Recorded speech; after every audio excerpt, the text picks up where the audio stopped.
Hey guys, so no one viewing yet.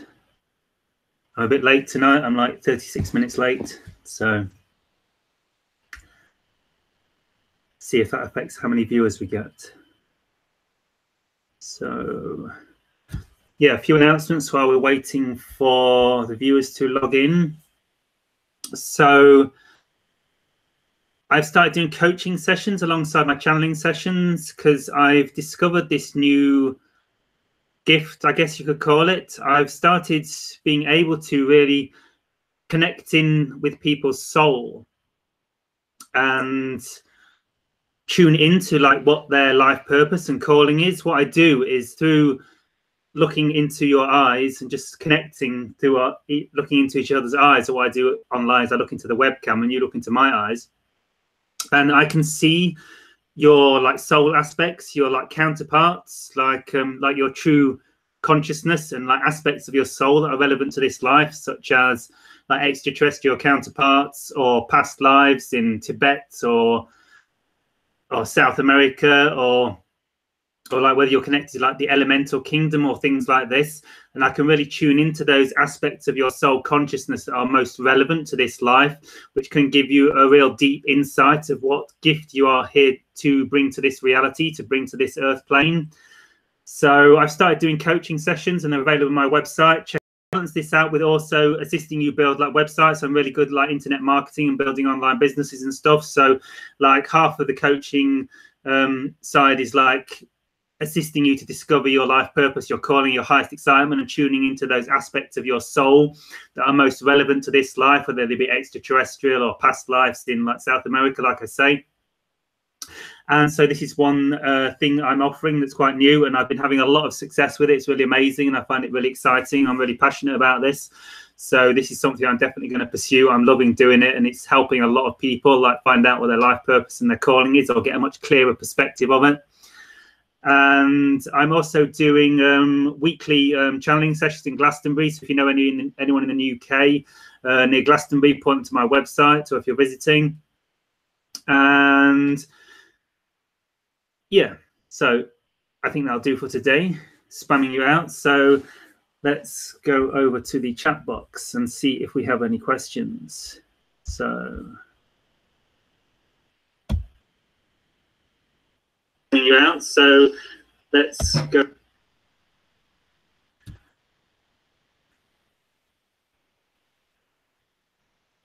Hey, transmissions. Good to see you again. Hey, languages of lights. Truly the windows to our souls and oversouls. Yeah, it sure is. It's something I've really discovered lately, how powerful it is and how we can practice it yourself. Just find someone who's like on your wavelength, someone on the spiritual path with you, and just try sitting down for a few minutes and just like staring into each other's eyes. And it can be a very profound experience on many levels. But just like relax your mind, get into a meditative style state, and just look into each other's eyes and see if you can get a sense of who they are as a soul, what consciousnesses are relevant for them. If you're used to tuning into other energies, other beings and channeling and stuff, you might start to sense that they have like a Pleiadian energy or a indigenous American nature energy, or like a pixie energy, or an elemental energy, or like an Arcturian energy, or a Sirius energy, or energies connected to ancient Egypt like Sekhmet or Bastet or Isis or Thoth. By looking into like people's eyes, you can like pierce through all their egoic conditioning, all the mind stuff, all this stuff that we think we are that has nothing to do with who we truly are. And we can begin to see like who people truly are in themselves. And it's really beneficial for us as well, because when you see like someone who truly is in them, you can begin to see it in yourself. You like see how much nonsense, all this like mind-based stuff we've picked up, which is just like, you know, our beliefs and our conditioning we pick up from society, how it has nothing to do with who we truly are and why we're here. So yeah, give it a go yourselves. Peer into the windows to our soul and the oversoul.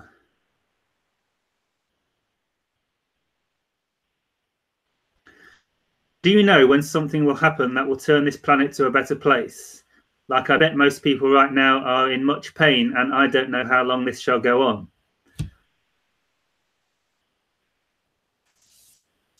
Yeah, I mean, it's really just a case of peering into each other's eyes and seeing who we are in our soul. So I'm joking a little, of course, but generally this is it. It's like we all come here with a calling, with a purpose, with a passion, with an excitement, with a gift to share with the world. Like our service to humanity, our calling, our life purpose is our highest excitement, is our calling. And when we align with this, we become of service to humanity. When we're truly in alignment with our highest excitement, purely in alignment, and not coming from lack beliefs or distorted perceptions of what our excitement is through fear and needing money and needing relationship and needing love and all this human stuff. When we're truly in alignment with our passion and our calling and our highest excitement, it's always of the greatest service to humanity. So this is why I always promote following our highest excitement the most, because it leads us to everything we need. It's our fastest path to our own acceleration, our own growth, our own spiritual awakening, our own dream life, because our dream life is ultimately following those passions and those excitements in ourselves that are of service to humanity, such as what I'm doing now. I love doing YouTube live streaming, and I like to think it's of service to humanity in some way. I like to think it's helping you guys, which of course it is on some level. When we're just being willing to follow our excitements, we're always being of the greatest service to humanity. So when I read the question, do you know when something will happen that will turn this planet to a better place? Yeah, it's really like, I guess, who was it? Was it Mahatma Gandhi that said, be the change you wish to see in the world? So it's really up to each and every one of us to get in alignment with our highest excitement, our calling, get past our fears and our needs and our wants of the egoic mind, and see that the way to be of highest service to humanity is to follow our highest excitement, is to discover our calling and our purpose and serve humanity in this way. And this is going to be, that's something that's going to happen to make the planet a better place. And it's not going to happen overnight. We're not going to wake up one morning and everyone's going to say, okay, we're going to sign peace agreements, we're going to serve each other, we're going to help each other out from now on. It's a process. And it takes each and every one of us to do the work on ourselves, because through following our excitement and our joy and our passion and our calling, we're also raising our frequency, and it also brings to the surface all those things in ourselves, all these fear-based beliefs that are the cause of all the chaos in the world. Because, like, in a way, we're responsible for it ourselves, because we still have these fears, we still have these needs. Like I fear like creating my own reality. I don't believe I'm the creator of my own reality. So therefore I want someone to look after me. I want my government to give me like benefits or tax relief, or like I want my government to build the roads for me and provide me with a health service. And it's really like saying like, I don't believe I have the power to create my own reality, or I don't believe we all collectively have the power to collectively co-create a reality. We're all looking for like outside bodies to like support us. So we can't really blame them for exploiting us and like robbing us blind, like in the way that they are doing, because we're handing our power over to them, and we're saying like, look after us, and they're saying, okay, we'll look after you, we'll take all your money, we'll exploit you. And so it's all about coming to see what we are, the creators of our own reality, and we are co-creators of our own reality, and taking our power back, and getting through these fear-based beliefs. And so this is what's going to be that thing that will make the world a better place, one step at a time.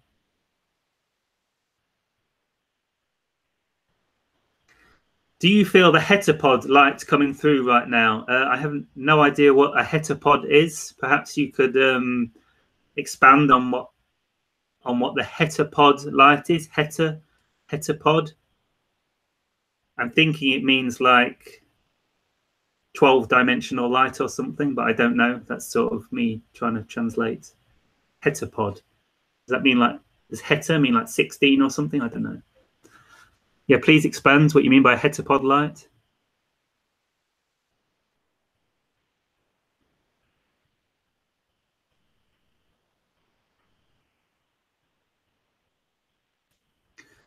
Pain is the inner self telling you to pay attention to yourself and revert inwards to see how you can better yourself. I have personal experience with this as I listen to the innate and love myself. Yeah, in a sense it is, because pain or fear, if we use the word fear and pain are really very much the same thing. Pain stems from fear, generally, because all suffering comes from misalignment beliefs, and fear is a sign. That's a bit of a sweeping statement. All suffering comes from misaligned beliefs. I will have to meditate on that further, but generally that's true. And so, yeah, so pain, fear is pain. So fear is a sign that you have a belief that is out of alignment with the perspective of your higher self. So it's showing you that you have a belief that needs redefining, needs realigning to the perspective of your higher self. So in a sense, pain is the inner self telling you to pay attention to yourself. Like fear is the signal of your higher self that you have a belief that is out of alignment, that needs redefining. So yeah, so when we feel fear and pain, and this is a sign we need to go in and redefine those perspectives within ourselves that create fear and pain within us.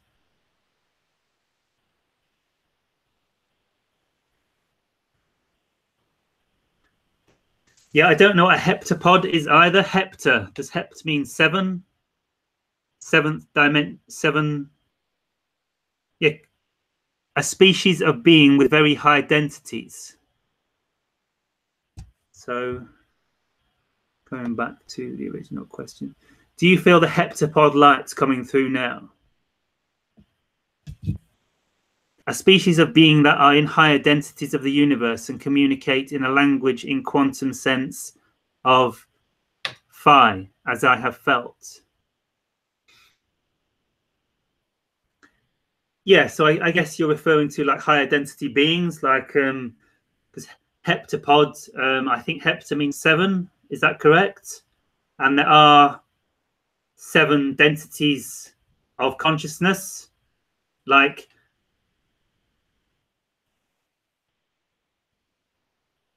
seventh density is the highest density. It is really like union with source, I think.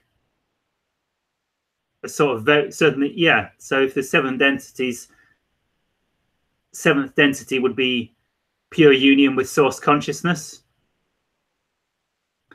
and experiencing yourself as all that is, as oneness. So you could say that.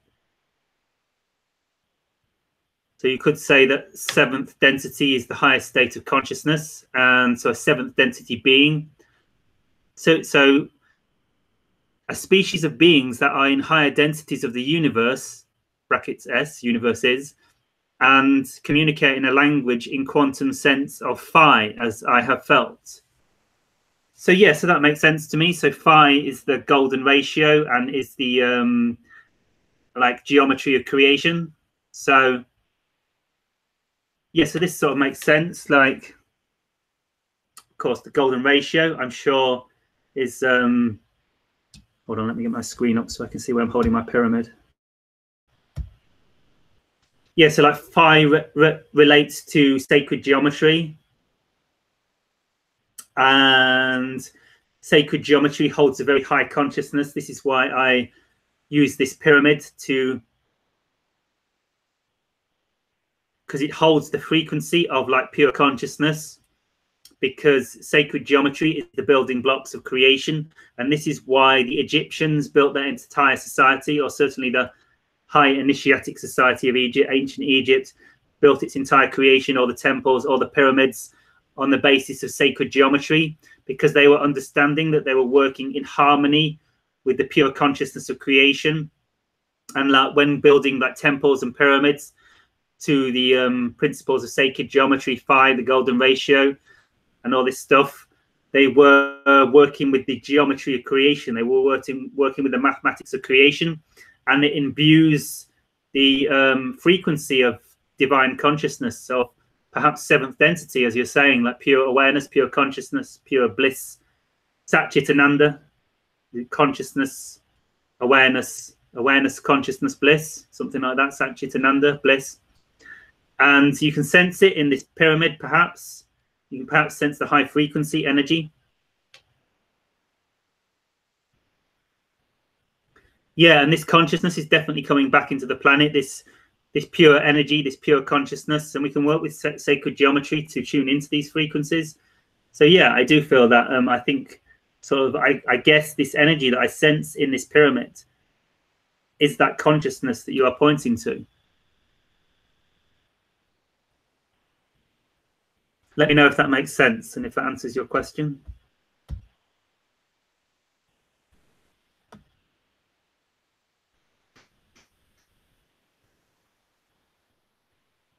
The heart is 7-shape design. I don't understand that. I'd be interested in learning more, though. It sounds interesting. Do you do CE-5? Yes, so if you don't know what CE-5 stands for, CE-5 stands for Close Encounter of the Fifth Kind. I believe the term was coined by Stephen Greer, Dr. Stephen Greer, who does CSETI in the Disclosure Project. And it refers to a human-initiated extraterrestrial contact. So I think Close Encounter of the Fourth Kind relates to abduction, and Close Encounters of the Third Kind, like an interaction with an extraterrestrial. Close Encounters of the Second Kind, like a close-up UFO or something like that. But yeah, CE-5 stands for Close Encounters of the Fifth Kind. And yeah, I have done some CE-5 work. Yeah, I do. I always feel I'm going to start doing it more at some point when it becomes relevant for me. But yeah, I go out into nature at times. I do a lot of work on the beach, actually, because here in the UK, we don't really have wide open spaces like you do in the US, where we can get well away from society. It's like the whole of our country is populated, particularly in England, perhaps less so in Scotland and Wales, but certainly in England and where I live and down south, it's like populated everywhere. And so we can't really get away from humanity. So I go out to the beach a lot. I go out to the coast, and I find I have more experience with the UFO sightings. And what I get when I do the CE-5 more is when I use these protocols of Stephen Greer to connect with extraterrestrials and invite them into our reality. And when I use my own techniques to do the same, I tend to feel their consciousness more and more. I have had sightings on numerous occasions, but what I get more, and particularly last year, I was doing it a lot around March, April, May last year, and I was going out to the East Coast in the UK quite a lot, which is renowned for having UFO signs. And there was one occasion where I had a couple of sightings, I'm fairly certain. But what I got more was I sensed their consciousness. You can sense their consciousness coming in. It's like their consciousness pervades everything. Where you know when they're there because you feel a deep stillness, like an electric stillness in the air. You hear this said a lot in like UFO sightings and reports. There was like an eerie presence in the air, or there was an electric atmosphere, or there was something didn't feel right. And this is what happens because as they come into our reality, as the extraterrestrials enter our reality, our consciousness shifts to blend with their aura, to blend with their consciousness. And so what I was getting, I was feeling the consciousness shift a lot, and it's really mind-blowing. It's like a lot more mind-blowing than actually seeing a light in the sky, to actually feel the shift of consciousness into what we could call a fourth density reality. This is how I explain it, how it feels to me, like those experiences I get where the extraterrestrials enter our reality, because they exist in fourth density. It's like getting a glimpse of what fourth density is going to be like on planet Earth, or what some people call the fifth dimension. It's like everything becomes like a dream. It's like everything becomes really dreamlike and nothing feels real. Everything feels like just like an illusion of consciousness. It just feels like energy moving, and like nothing has reality to it. And it's really blissful and relaxing and peaceful and joyful and intense. So it's a really amazing experience. So you might want to play with the idea of doing CE-5 contact work. Google it, CE-5, Stephen Greer, CSETI, and you can find that there's an app you can download for your phone that can help you with CE-5 work. And it can, and see if you experience these energies, see if you experience these shifts in perception. It's like often you'll think, like, if you've had like spiritual experiences, often you'll think like, oh, I'm becoming enlightened, or I'm having some sort of spiritual epiphany. But often what it is, it's just you're merging realities. Like last time it happened, it felt like I thought I was becoming enlightened. I'm like, yay, I finally made it. I'm enlightened. But it wasn't. It was like just like a temporary experience of enlightenment, because I was merging consciousnesses. I was merging auras with the extraterrestrials. So try it with yourself and see if you experience any shifts in frequency, any bizarre shifts in consciousness, any like epiphanies, enlightenment experiences. And I'd like to know your results. Like, contact me, like email me on my website or my Facebook page. You can follow me on Facebook, Jonathan C. Martin, or message me on here. I'd be interested to hear your results. So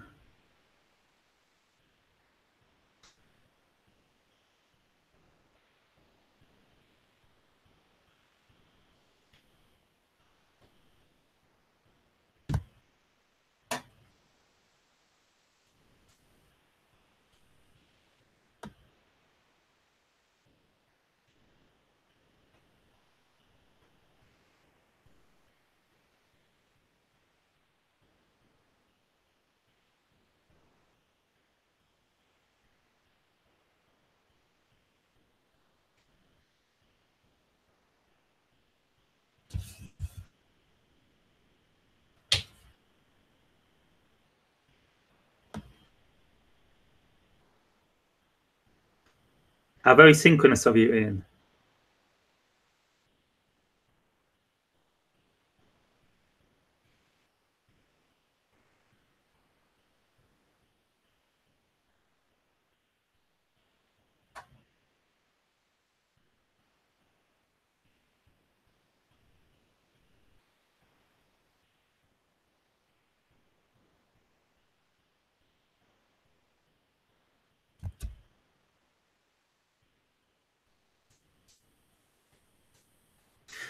Can you describe the emblem code you're now using on your videos, which you may have mentioned elsewhere, but I missed it?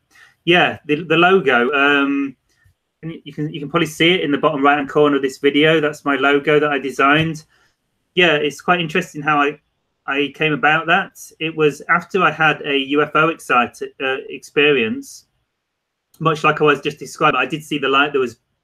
They were blinking at me, blue lights, and I was with a friend. It was quite amazing. And my friend felt the energy as well, and he doesn't even believe in energy, so that was quite interesting. And yeah, I felt like when I had this UFO sighting, it was like my own consciousness coming out of the, like, it felt like I say, like, feels like you merge into oneness. It's like an enlightenment experience when you have like a powerful UFO contact experience. It's like you merge into their frequency, you merge into their dimension, you merge into a fourth density perspective. And like when it feels like you're one with them. It feels like you can feel your consciousness expand. You feel like you are the entirety of creation. So what it feels like, or what it felt like to me, was when I saw this UFO appear, it felt like it was coming out of my own consciousness. It felt like the sky out there, like the stars and the space, was the depths of my own consciousness, which of course it is, because all of creation is within us, and the universe and the stars and the planets are like a reflection of our infinite consciousness. So like out there is really in here. That's like out there is our consciousness, and that's what it very clearly felt like as I had this UFO sighting. That it was like coming out the depths of my own consciousness. It was like almost like being birthed out of my own consciousness. And I'm going to get to how this relates to the symbol that my logo. It's I presume that's what you're pointing to, the idea that my logo.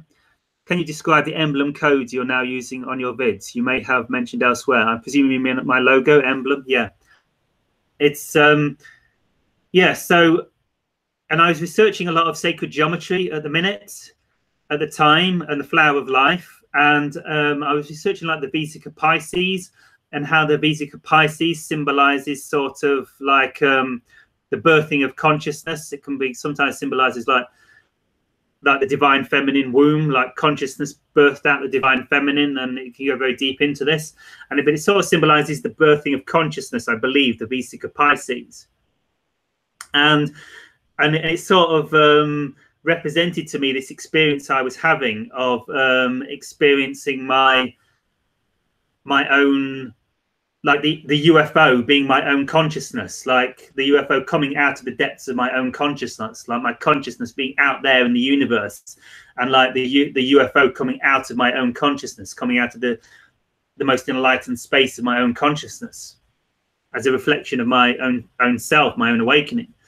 So I wanted to somehow use the Vesica Pisces and the image of an extraterrestrial to represent this, because it felt like the birthing of creation, like the UFO was being birthed out my own consciousness, which the Vesica Pisces sort of symbolizes as well, the birthing of consciousness. So I wanted to use the Vesica Pisces in my logo, and I was originally going to do like a Vesica Pisces with an alien head inside it. But what I discovered as I was looking at the Vesica as the flower of life, that the extraterrestrial image was already in the flower of life. So it's fascinating. So I'm glad you asked me this, because no one's asked me, and it's like totally fascinating. It was it felt like a massive synchronicity when I spotted it. Because if you actually look at the logo, you can see down here in the bottom right hand corner of the screen, or you see on my videos on my website, this sort of extraterrestrial head. If you look at it, if you ignore the outer circle, just take away the outer circle, and see the main image inside the circle, you can see that it is the Vesica Pisces. If you know what the Vesica Pisces is, which is sort of like the interlocking of two circles. If you imagine like one circle there and like one circle here. Hold on, I'll get the screen up. Yeah, if you imagine like that's the Vesica Pisces, and it's actually the symbol of the fish in Christianity. And so Christianity uses sacred geometry as well, as do most religions, I'm told, but I need to do more research. So it's the interlocking of two circles like that forms in the flower of life. If you look at the flower of life and the Vesica Pisces, you'll come VESICA Pisces. You'll understand what I'm talking about. So this is the Vesica Pisces, the ellipse shape. And if you look at it on my logo in the bottom right-hand corner of the screen, you should be able to see it. Or you can see it on my website or my other videos. It's on all my video thumbnails. You can see that like this logo I have, the inner circle of it, if you ignore the outer circle and just look, you see that it is the Vesica Pisces. And you can see that it's got like two alien eyes, and I formed the alien head. But this is actually a segment of the flower of life. It's if you look at the flower of life, that you can actually overlay that logo on the flower of life. You can see that it is you can see perhaps how it's all the interlocking of circles like this. Like it's like a Vesica Pisces with two smaller Vesica Pisces representing the eyes, and like the bit going over the head, it's another circle. It's all the interlocking of the circles in the flower of life. So that actually came from the flower of life, and that's the story behind how I created my logo, my emblem. And of course, like we were talking earlier in the call, it holds this, like perhaps what we could call this seventh density energy, like the pure structure of creation, the sacred geometry of creation. It holds that high frequency in it. So this is why so many religions and spiritual traditions use sacred geometry, because like I was showing, like the pyramid that is also birthed out of sacred geometry, it holds a very high frequency to it and keeps us in our higher chakras in the pure consciousness of creation. So I hope that explains your question, answered your question. So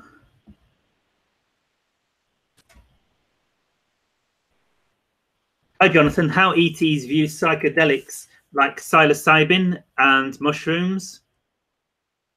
So they view them as teachers. They can be used to show us glimpses of our higher states of consciousness, and we can use them to teach us. So we don't need to use psychedelics every day. So we get this. So people use these ideas as an example, psilocybin mushrooms, these psychedelics, and they get these glimpses of higher states of consciousness, and they bliss out and feel oneness and they feel amazing. And then they end up getting addicted to drugs because they're constantly chasing this experience. And first of all, the ETs, from what I understand, they always recommend we use natural substances that grow on our planet, as opposed to like LSD, which is manufactured. They would recommend psilocybin mushrooms, or a substance that is designed to mirror the effects of natural substances. So people use DMT as well, which is a natural substance which is formed in the brain, which is very powerful. And the idea is that they view them as teachers. So they're here to show us. They can give us glimpses of our true nature, our expanded state of consciousness. And then once we've experienced that state once, we can recreate it within ourselves. So the idea is that once we understand it exists, we can begin to choose that frequency in the future. So, and they can be very powerful for giving us a greater perspective. They can unlock us from our patterns, like all these emotional, mental patterns and beliefs that we're like wrapped up in. They can allow us to like pop out, unlock from all our beliefs and our emotional patterns and our attachments for a short period of time, and just center in our higher centers of consciousness. And from here, we can observe all our patterns. We can observe all our beliefs. And it can be really beneficial going through the processing of redefining our beliefs, because it allows us to step out of the beliefs. So when we're like totally locked in the beliefs and locked in the emotional patterns and emotional attachments, the relationship and whatnot, we can like be so absorbed in it. It can be so hard to redefine the belief, because we're literally absorbed in it. So what these substances, these tools, these medicine, as it's sometimes called, or these teachers, as the ETs call it, can enable us to do is to step outside of the perspective of the belief and observe it, and from there see that it's not us, it's not who we are, it's nothing to do with who we are, and it will give us the opportunity to redefine and realign that belief.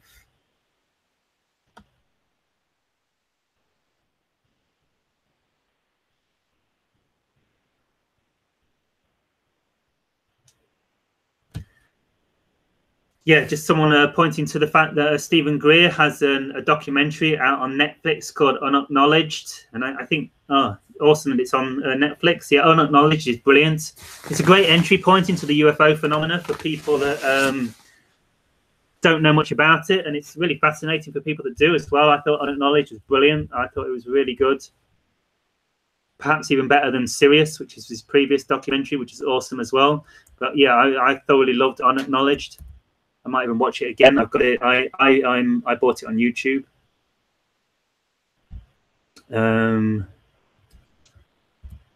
So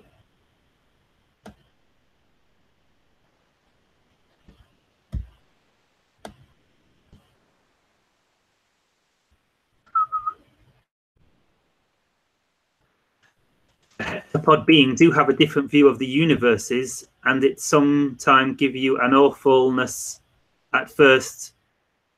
It feels really nice after you remove the filters.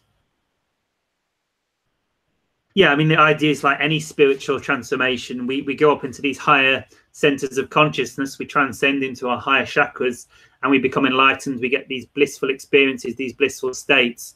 And then we go through the process of realigning and redefining for what happens as we have any awakening experience. We enter into a higher vibratory state. But what happens over time is the longer we spend in these higher states of consciousness, what will happen is that anything that's out of alignment with that perspective in our subconscious will come to the surface for healing.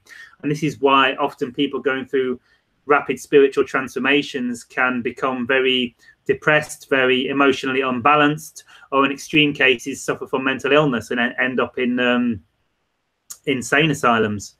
Not a very nice word for it. Rehabilitation centers. I don't know what you call them. But yeah, because what happens, all like childhood trauma, misaligned beliefs, it all comes to the surface so rapidly in people that have these big awakenings. Often they're unable to cope with it, and they have like mental breakdowns. And I believe it was Adyashanti, I heard him say that he believes that 80%, I'm sure it's something like this, he believed that around 80% of people in I don't like to call them insane asylums. What's the name? Mental health clinics, you know, mental rehabilitation centers, have had some sort of spiritual awakening, and it has caused all their stuff, all their childhood trauma and stuff to come really rapidly to the surface at a point they're not able to deal with it, because also most of them don't have the spiritual backgrounds. We're like privileged. We have luckily found our own spiritual teachings that enable us to understand what we're going through. So when these traumas and attachments and misaligned beliefs come rapidly to the surface, when we have like powerful spiritual glimpses, we have the framework in place to allow us to process this, to allow us to heal the wounds, to allow us to redefine our beliefs and go through this at a rate we are comfortable with, or fairly comfortable with, because it is very intense. So yeah, so I dread to think how like these people who are having these spiritual awakenings and have no like foundation to process this, or no support network to process this, cope with it, because it's like so difficult even for us who have like had like the teachers, you know, like whoever it is that's your teacher that's enabled you to move through this and heal this and transform these old beliefs. It must be so hard for people that just don't have these platforms to assist with their own awakening. And that's why they end up in mental health clinics, in places that are that can help them, but don't have the understanding of the spiritual transformation process to really help them and understand what they're going through. So we really need a coming together of the mental health profession and the spiritual tradition to use, so that we can help these people going through these mental breakdowns due to spiritual awakenings. I believe we can help each other. I believe there is a lot of wisdom in the what would you call it, psychiatric world, the world of psychotherapy. There's a lot of great stuff they can do, but when they don't have the understanding of what's really going on with people in these spiritual awakenings, they can't truly help them, and they're never going to truly assist these people in healing and breaking out of their patterns, because these psychotherapists don't understand that we are all perfect aspects of creation, and this is what the ultimate healing takes. It takes coming to see that we are all perfect aspects of creation. We are all worthy of unconditional love. We are all worthy of loving other beings unconditionally. And it's like this understanding of unconditional love and the Satchitananda, awareness, consciousness, bliss being our true nature, and how all beings in creation are perfect aspects of creation. Because this is why it feels so painful to us, because as a soul, we know that we are perfect aspects of creation. We know that we are love, light, consciousness, bliss. We're used to living in these realms when we are in bliss, when we are in higher consciousness. And when we have these beliefs that we're somehow not worthy, somehow not good enough, that we're a failure in society, because perhaps these psychotherapists like are doing their best to help heal these people, but they still believe, like even themselves, that they need to be a success in society. They need to somehow adhere to this world and be a success, like in the way that society is labeled success, you know, like being a movie star or a politician. And of course, this is complete nonsense. It has nothing to do with why we're here. So this is why it can be very difficult for psychotherapists to ever truly heal someone that's had an emotional breakdown, particularly due to a spiritual awakening. And this is why we need to come together and work together with the psychotherapy world. Is that the right word? I don't know. Psychotherapy, psychiatry, to come together and use the best of both worlds, the best of the spiritual world and the best of the psychotherapy world, to help heal these people and to help heal society and take us into this new age.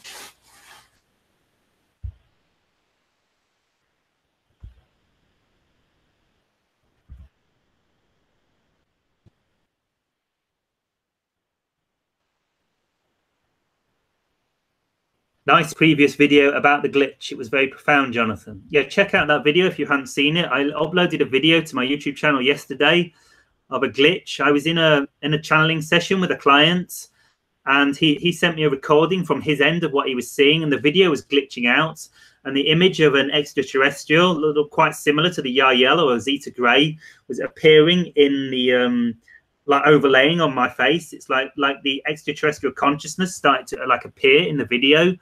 It's quite mind-blowing. You're going to check out the video that I uploaded yesterday. Have a look for yourself, see what you think. Let me know what you think. Let me know if you think it's just a glitch or if you think it's like extraterrestrial consciousness manifesting in the video somehow.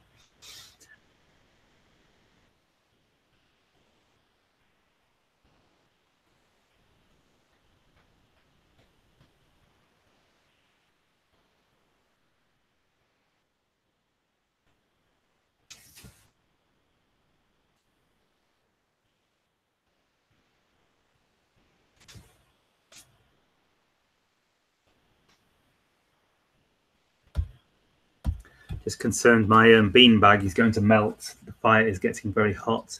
I think it's okay.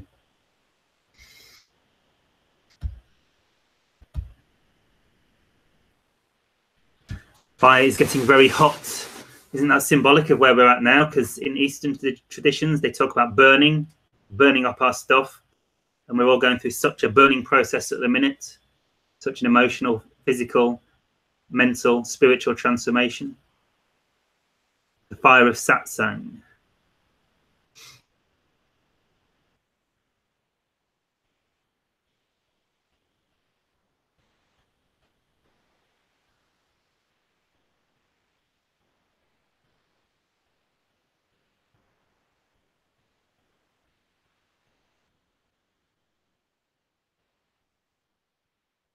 Can you tell me some things about the Earth vortex grids in Europe? Well, I can tell you something about the vortex in Glastonbury because I live here. I live just outside Glastonbury. I just recently located here. The vortex in Glastonbury is the heart chakra of the world, and I can confirm this from my experience because my heart opens every time I go into Glastonbury. And yeah, there's this higher consciousness here that we can literally tune into the consciousness of the Earth. There's like how I would describe the Glastonbury vortex. It's very heart-opening, but it's very powerful and energizing as well. And being in the consciousness, being within the energy field of the Glastonbury heart chakra vortex, we can literally tune into this frequency. We can align ourselves with the frequency of Glastonbury. It's like everyone that lives here says like Glastonbury has its own consciousness. People talk about Glastonbury bringing you here, Glastonbury working with you, Glastonbury assisting you, Glastonbury transforming you. It's because you feel it when you're here. You literally tune into the consciousness of Glastonbury. And we can use these vortices to accelerate our own consciousness, to accelerate our own path, to manifest those things we desire in our reality. It's like we can literally tap into this consciousness and get into this flow state of following our excitement moment to moment. And when we move to or live or spend a lot of time in these vortex areas such as Sedona in the USA, Glastonbury, where are they? Is it Lake Titicaca in South America somewhere? I think Mount Fuji is one spot. Of course, the Giza pyramids. These sort of sites in the Earth are known as vortex points. You can actually look them up. There's a map that comes up if you Google Earth's chakra points or Earth's vortex points. And when you move, or Uluru, Table Mountain, is it in Australia? Uluru. This is another center. When you're in these places, when you're in these physical locations in reality, you can actually tune into these higher states of consciousness, and there's a resonance, and you can feel it in Glastonbury, and there's like this energy that uplifts you, that energizes you, and it can assist you with manifesting your purpose, your calling. It's much easier to align with your highest excitement because you can tune into the frequency of these vortex points, and they can accelerate you and uplift you and move you forward. So yeah, they're definitely real and they definitely help.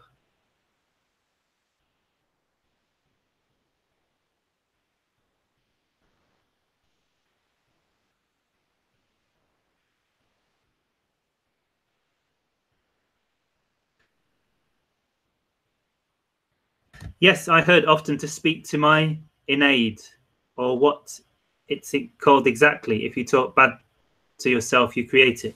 Yeah, not sure exactly what you're saying, but yeah, generally the idea is we create what we focus upon. As the Yael or Bashar would put it, what you put out is what you get back. It's the law of attraction. whatever state of frequency we are in, we create more of. And this is the idea of visualizing having lots of money for the law of attraction. That's how a lot of people are introduced to it. It's the idea of being in the frequency of having lots of money, believing you already have lots of money. But generally, it's the idea of what you put out is what you get back. The frequency state you are in is creating your reality. You create your reality through your frequency. We create our reality vibrationally. So when we're in a positive state of consciousness, when we're in a state of consciousness that uplifts us and resonates with us higher, we will begin to create better things in our reality. But when we're focusing on negative things, we will attract more negative things to our reality. So yeah, it's basically the law of attraction. What we put out is what we get back.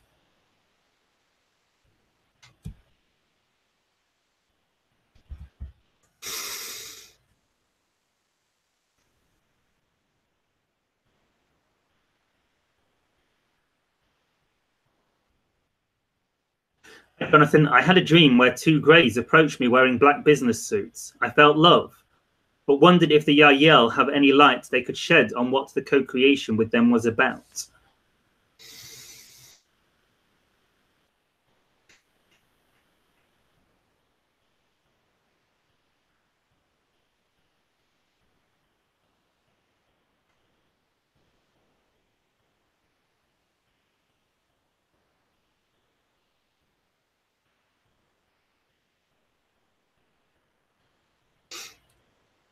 Well, I guess they're symbolizing they like to play with us, and they like to use symbolism. So you felt love. So obviously they're very positively oriented entities, perhaps like one of the hybrid species, perhaps Yahyel or Sasani, Shakani, something like this. So I'm guessing what it says to me is they're here to do business. They mean business. Black business suits. They're here to do they mean business. So, and this is sort of where we're at now. It's like the extraterrestrials are willing to interact with us, and they're willing to help us upgrade our civilization. They're not going to do it for us, of course. But if we're willing to put in every effort ourselves, if we're willing to align with our own highest excitements and do everything we can to be of service to humanity through following our highest excitement moment to moment, if we're willing to do the work, they're willing to assist us. They're willing to work with us. They're willing to help us. And so that's what I get from this dream. They're here to do business. They mean business. We've reached a point in our civilization where they feel we are beginning to take action to create the reality we say we prefer. So they feel they can, whilst honoring our free will, assist us to a greater degree. So if we're willing to work with them, and if we mean business by following, and we show them we mean business by following our highest excitement moment to moment in the trust that it will support us, they will mean business too and can assist us in the co-creation of a new world.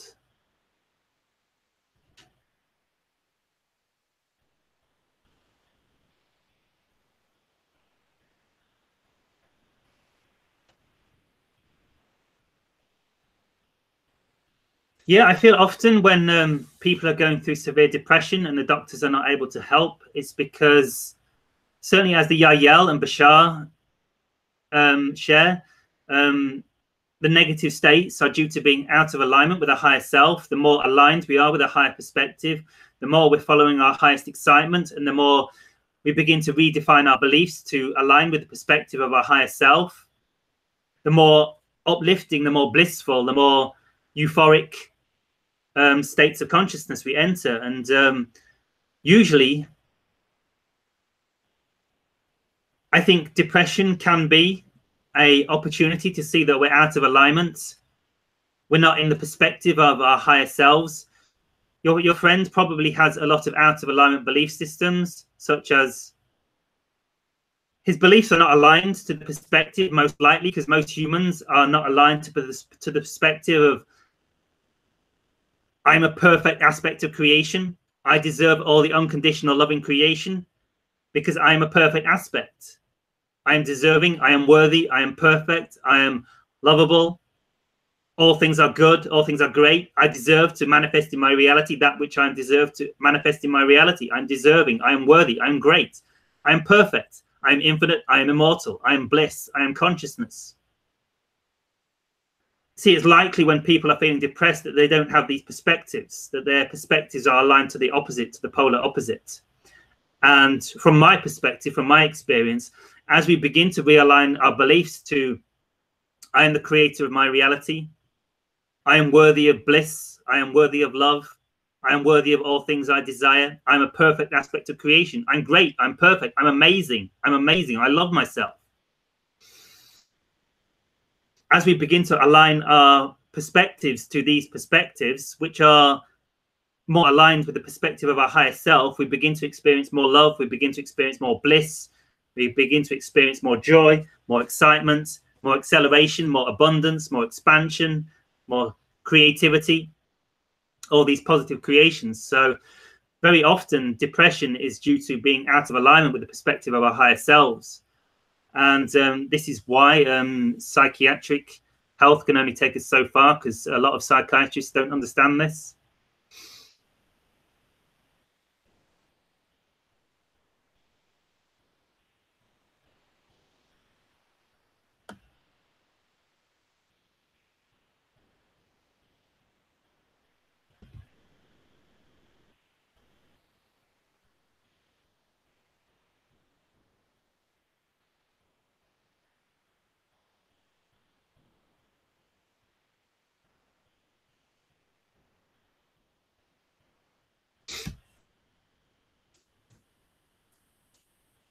Yeah, so someone says the greys have no emotion, so that you would not feel love from them.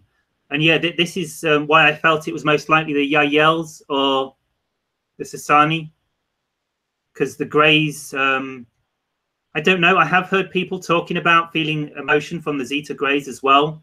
So who knows? Perhaps the greys are evolving. Perhaps the greys are learning love now. Who knows?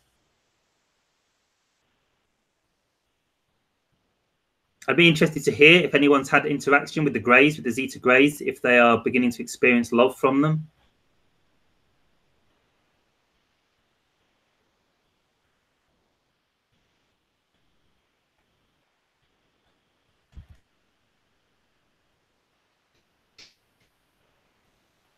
Getting a download of a book from a collective, but they don't give me info about who they are. Any insights will be great. Yeah, I don't think it's my space. If you're downloading a whole book, you're obviously very tuned in. So I think if they wanted you to know who they were, they would let you. But often knowing who they are can be a block to the information. They like it to be about the information and not who they are. You know, we all want labels. We all want to say, oh, I've connected with the Pleiadians, or, oh, I've got this guide. He's called Zooton from Zohar. But this is very much a human thing, and they want it to be about the information. So this is perhaps why they're not giving you the information.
Yeah.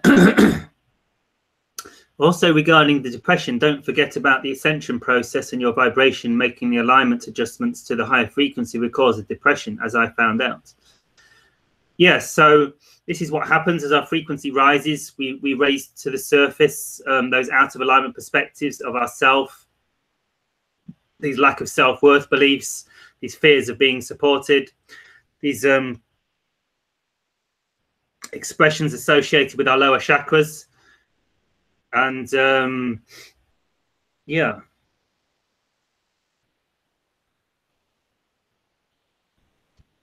Okay, so I think I'm going to call it a day for today now because I'm a little tired. It's been an intense week for me. So hold those questions in your consciousness and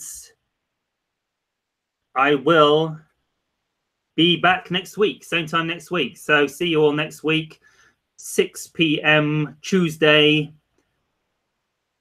Every Tuesday I'm here 6 p.m. Have a wonderful day. Shivai. See you next week.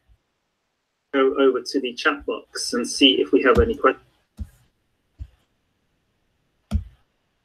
Have a great day, everyone. Shivai. Good day.